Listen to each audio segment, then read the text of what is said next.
حضور آگے بڑھے تو کچھ لوگوں کو دیکھا کہ ان کی زبانیں لوہے کی کینچیوں سے کاٹی جا رہی ہیں اور ان کے جبڑے بھی کاٹے جا رہے ہیں، پھر صحیح ہو جاتے ہیں، پھر کاٹے جاتے ہیں۔ جبریل امین سے حضور نے پوچھا یہ کون لوگ ہیں؟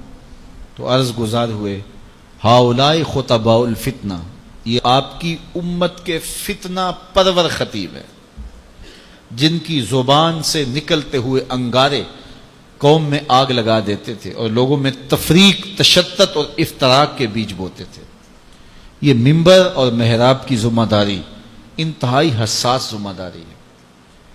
یہ خلق خدا کی اصلاح اور امت محمدیہ کو جوڑنے کا ذریعہ ہے۔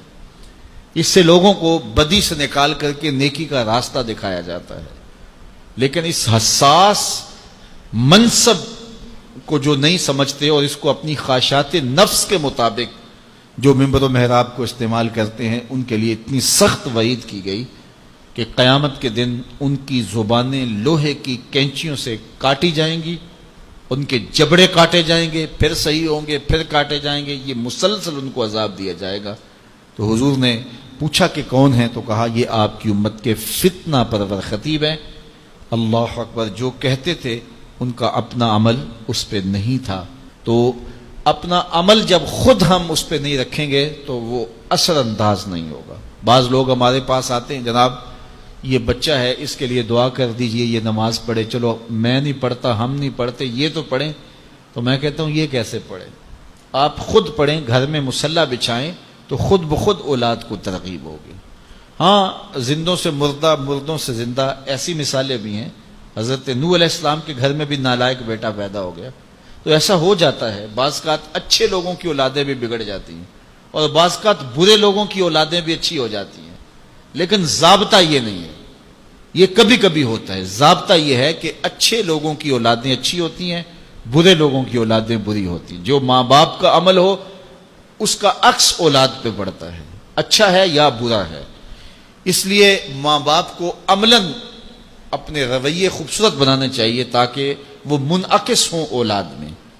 تو اسی طرح ہمارے خطباء جو منبر و محراب کے وارث ہیں، انہیں زیادہ اس بات پہ توجہ دینے کی بجائے کہ میں گفتگو کو مرتب کروں، دلائل سے مزین کروں، کس موقع پہ شعر پڑھنا ہے، کس موقع پہ نہیں پڑھنا ہے، کہاں آواز کو اونچے لے جانا ہے، کہاں آواز کو مدھم رکھنا ہے، کہاں نعرہ لگوانا ہے، کہاں نہیں لگوانا، کہاں ہاتھ کھڑے کروانے، کہاں نہیں کھڑے کروانے، اس بات کو چھوڑے، ساری توجہ وہ اپنے کردار پہ دے۔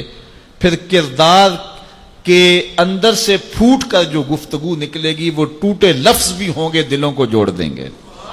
اشہد بلال عند اللہ اشہد، بلال کا اشہد ہی وہ دھوم مچا دیتا ہے کہ لوگوں کا اشہد بھی وہ دھوم نہیں مچاتا جو بلال کا اشہد دھوم مچاتا ہے۔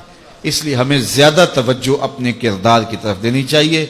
اقبال نے کہا تھا واعظ قوم کی وہ پختہ خیالی نہ رہی، برق طبعی نہ رہی، شعلہ مکالی نہ رہی، رہ گئی رسم آذاں روح بلالی نہ رہی، فلسفہ رہ گیا تلقین غزالی نہ رہی، مسجد مرثیہ خواہیں کہ نمازی نہ رہے، یعنی صاحب اوصاف وہ حجازی نہ رہے۔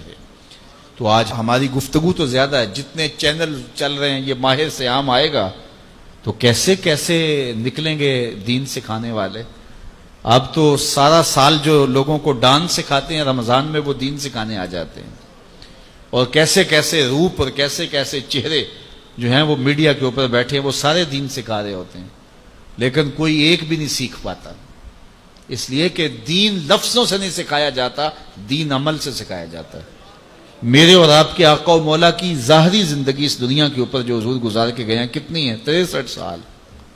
40 سال تک حضور نے اعلان نبوت ہی نہیں کیا۔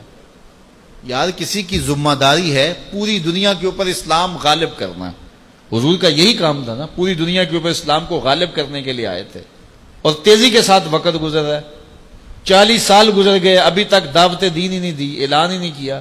کہا محبوب 40 سال تک تیرے کردار کا سحر ان کے سینوں میں، ان کی روحوں میں اتر جائے، پھر آپ بولیں گے تو پھر کردار کی چمک اور روشنی اتنی ہوگی تیری بات کا انکار نہیں کر سکیں گے۔ تو 40 سال تک حضور کے کردار کی چمک لوگوں کو جو ہے وہ اپنی طرف بلاتی رہی، اور پھر 40 سال کے بعد حضور نے جو ہے وہ کوہ صفا پہ سب کو بلایا اور بلا کے کہا لوگوں اگر میں کہوں کہ اس پہاڑ کی دوسری جانب سے ایک لشکر آ رہا ہے جو تمہیں کچل کے رکھ دے گا تو میری بات مان لو گے؟ انہوں نے کہا نظر نہ بھی آیا تو کہیں گے ہم اندھے ہیں تم سچے ہو. تو کہا میری سچائی پہ اتنا یقین ہے تو پھر مان لو اللہ ایک ہے. تو یہ کردار تھا جس نے لوگوں کو ماننے پہ مجبور کر دیا.